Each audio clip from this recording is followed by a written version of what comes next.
सुरुन नुवाइनबा हाइना मागी मागी लाक्तुना फाक्तुना तौनरबा असिगी मतमसिदा कोई करमाय लैगेदगे कोई करमाय लैदिगे हाइबसि खल्लग होय गसि चोंदोरपनि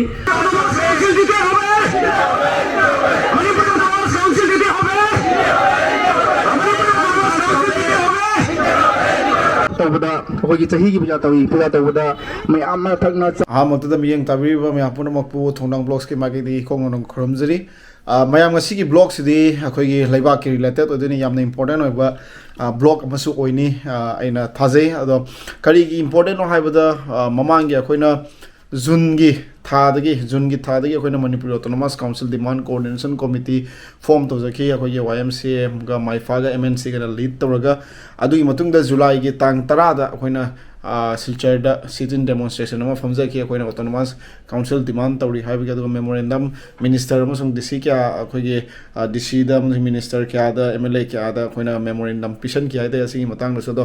ngasi se akoi se keno Hailakandi ta ko Hailakandi gi district ta Hailakandi da ngasi sitting demonstration asigi matang da yam saw na togodori adugi demonstration du da ai su isa mak su saru ya jadoi ni isa mak joint convener oina oizari akoi gi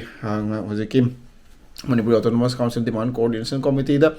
aduga ngasi akoi gi mayam pullaga sitting demonstration da saru ya rodoi ni aduga ngasi DC da su memorandum ma pisan doi ni ado sitting demonstration se kamai tauba aduga ahalaman singna kari wafam phongdok pa haibado mayam yengminasi ai video sida loiba odom video sida ucharak ke do mayam na chinau sing mayam pura magna video se loiba meeting tabio huje khoi jari bon gi damakta Hailakandi gi damakta koi kongsang ni mayam pura magna loiba video se meeting tabio thagachari Hailakandi yawre mayam Hailakandi gi se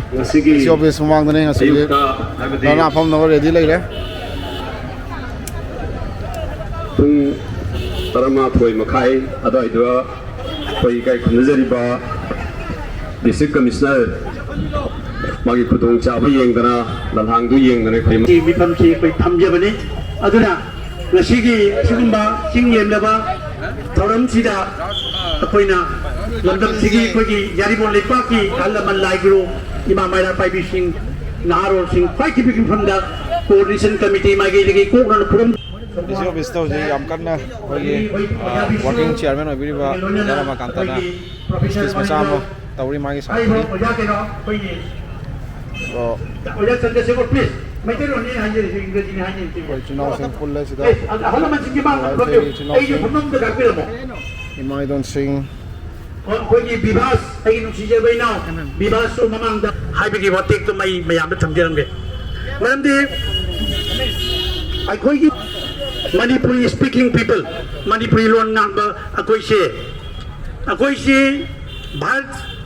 Ningtambagi Sahi, Mutram, Kanu Sukoshanu, Masa Kanaba, Masa ki Duong Sagadaba, Magi Tungi, Bakoki Saron, Surun, Wainaba Haina, Magi Laktuna, Partana, Tonaraba, Asigi Matamsida, Koi Karmayan, Lagidagi, Koi Karmayan, Lady Havisical Wagasi Company, Madam de Asamda, Hana Matamunda, Estin Natragadi, Scheduled Tribes Natagadi, Autonomous Council of Poche Piram de Autonomous Council demands a Masitan Majaram de Leramiadu, Layo Property 2020 Hagada, Aduki Matamduda, Samanaba, State Samanaba, Kangu, Adukaram Pekes, the Laga, the Gram scheme, the Laga, the Panga, Lady Vasaka, Sidakuna, Hajava Matanda, Madu Hagani, no the people are away. Mayam Guna Pekari, Madu Noshutao, Adu Pangahaduni, Madu Taru, the Pangavan meal. Some of the Sunu never hung the Mayam near Pamuba, scheme Yam like Masika Taru was a Tarue, Pamida Tekoi, Mili Dabina Pangde, Adu, a Koi Oina, Koi community, Oina, Koi Council, Panganda, Koi Pication Pilpotagadi, a Koi Sana, a Koi Taupangi, Bakoi, Lepaki, Mite Kunagi, Tongan, Chenadunata Laglaba, Waikato Pedro Laglaba Yamba, the Lexin Bidiba, Nasiki, Kogi, Manipur Autonomous. Demand Coordination Committee ki Chairperson on election Biriba, Nuksizar Bayamba, Kangaman Santi Kumar, London Sida, have the district Sida, Aroi Boina, Edith Mangalang Sindiriba, Nuksizarba, Imarida, Ibai Chandrasekhar, Yamasopon, Ibai Mobishu, Zaimo, Monindra, Adagidi, Zaimon Nupram, Nepal, Yam come to the Prince, Madame the Soja, I am singing I should select a Maru Wadiga Punjagi. ngasi akhoi seng haibada youth haibase jamati maroi haibadi akhoi naha macha singse any demand tam bada ngasi boro gi tam gi ba demasa gi tam gi ba karbi gi tam gi ba kutamuk tam gi ba khwaidagi maroi ba role lagi saga akhoi pamal haibali ba madu madugina akhoi asida akhoi pino hena le ba buk le ba sarkar phawni ga piri ni ba ko youth singse atuki mati pamal kali apse ko khali madu ba apse da masi ama akhoi lai ba ho lai ba akhoi mai don sing le amadi youth sing su khomom thoi amadi ahal man sing ga leader sing ga youth sing ga sumasi communication sing halitana haidi sagram thoi na akhoi asi अखोगी इचिनाव Singh असि पूजा तौबदा अखोगी चही की पूजा तवी पूजा तौबदा मैं आमा थकना चाना गाव न फी अनो गनो लेदन लोय कम न जुंथंग नि मी तो पूजा कनेबा आई हनिंग से अदुमना सेम इम्फाल खुदिंग दी मी अमम तो पियो दंग से तमास कौन मतंग लाबी बा खुलाव मत लाबी बा मतम दुगो अखो तमास कौन केदि फंगोय देनो ने अदुम फंग तमास काउंसिल मणिपुर तमास काउंसिल मणिपुर तमास काउंसिल वी तमाम मणिपुर तमास काउंसिल मणिपुर तमास काउंसिल मणिपुर तमास काउंसिल थैंक यू मतंगा अखोय तंगा मतंगी पेज बंगला जम लाखी आई मतंग क्वेश्चन जगे आईगी नुंसी जराबी अखोयगी लंदम सिगी नंपे लेतना थागचरी ओदासिंगु नसी ऑटोनोमस काउंसिल हाइबसी अतोपा जाति अमगी जते अखोय मेटे इंडिया अखोय न होजे होजे डिमांड तौबिसे अखोय इसिंग नाउसी अखोय इसे इसेलसिंग मयामदा अखोय ओदासिंग नसु मतंग सिना मतंग मुनाम नायना हाइबिगरे अदुबो नसीगी निफामसी मैलागने दिसिगी वनदी अतोबा तमदा काउंसिल टीवी रखी ओया कोई नारोल में आपने माम से की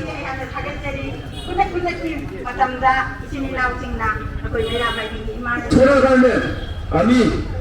গোটেই অসমৰ মণিপুৰী মিলি কিনে এটাই আন্দোলন আমি ইচ্ছা কৰিছোঁ আমাৰ ডিমাণ্ড আছে অটোনমাস কাউন্সিল কিন্তু অটোনমাস কাউন্সিল আমাৰ টেৰিটৰিয়েল নহয় আমাৰ অটোনমাস কাউন্সিল হ'ব সেটেলাইট অটোনমাস কাউন্সিল যাতে অসমত মণিপুৰী যিমান আছে য'ত বেলেগ বেলেগ ডিষ্ট্ৰিক্টত আছে চবে এটাই আমব্ৰেলা আণ্ডাৰত মানে এটাই ভূমিকাৰ মানে স্কিমবিলাক যাতে বহুত ডাঙৰ ডাঙৰ স্কিম পায় নহ'লে আমাৰ মণিপুৰী জাতি অসমত 300-400 বছৰ থকাৰ পিছতো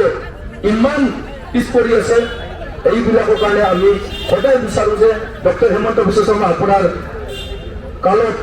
আপোনাৰ চিফ মিনিষ্টাৰৰ সময়ত যাতে মণিপুৰী জাতিয়ে হাইলাকান্দিতে আমরা যারা আছি বিশেষ করে বাঙালি সম্প্রদায় মুসলিম সম্প্রদায় এবং মণিপুরী সম্প্রদায় এবং বিভিন্ন ভাষাভাষী মুসলিম সম্প্রদায় আমরা কোন কোন সম্প্রদায় সামাজিকভাবে অর্থনৈতিকভাবে রাজনৈতিকভাবে কে যেমন আপনারা উন্নতি হয়েছেন আপনাদের সবাই জানেন এটার পরিপ্রেক্ষিতে আজকে আমরা এই আন্দোলন করতে বাধ্য হচ্ছি কারণ মণিপুরী সম্প্রদায় যেটা আছে সম্পূর্ণভাবে আমরা এইগুলি বঞ্চিত হয়ে আসছি তাই আমরা ভারত সরকার এবং আসাম সরকারের প্রতি আমরা আহ্বান জানাচ্ছি যে ওনারা যেরকম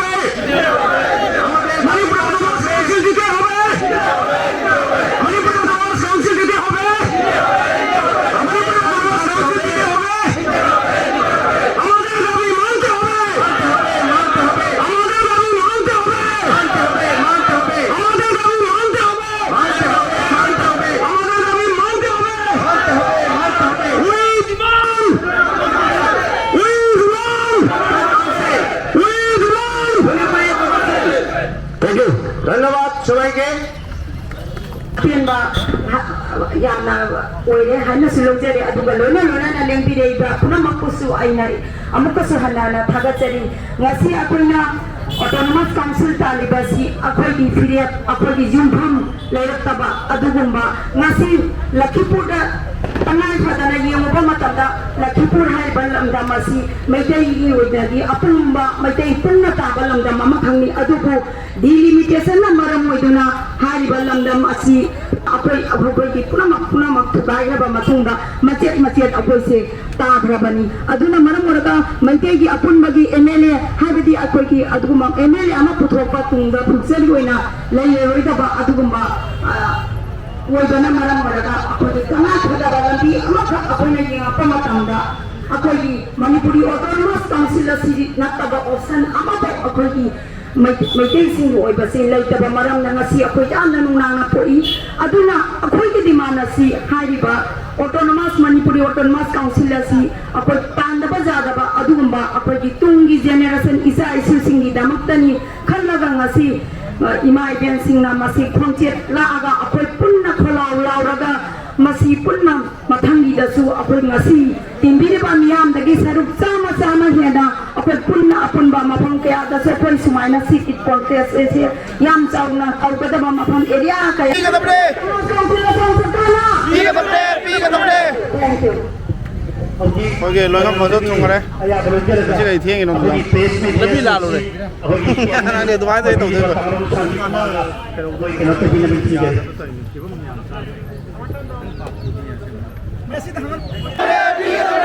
Manipuri Autonomous Council. Manipuri Autonomous Council. We demand Manipuri Autonomous Council. We demand Manipuri Autonomous Council. We demand tayo to. We demand tayo. Manipuri Autonomous Council dito hobe. Manipuri Autonomous Council dito hobe. Manipuri Autonomous Council dito hobe. हमारे जाबी मानते होबे हमारे जाबी दीते होबे Manipur autonomous council दीते होबे Manipur autonomous council दीते होबे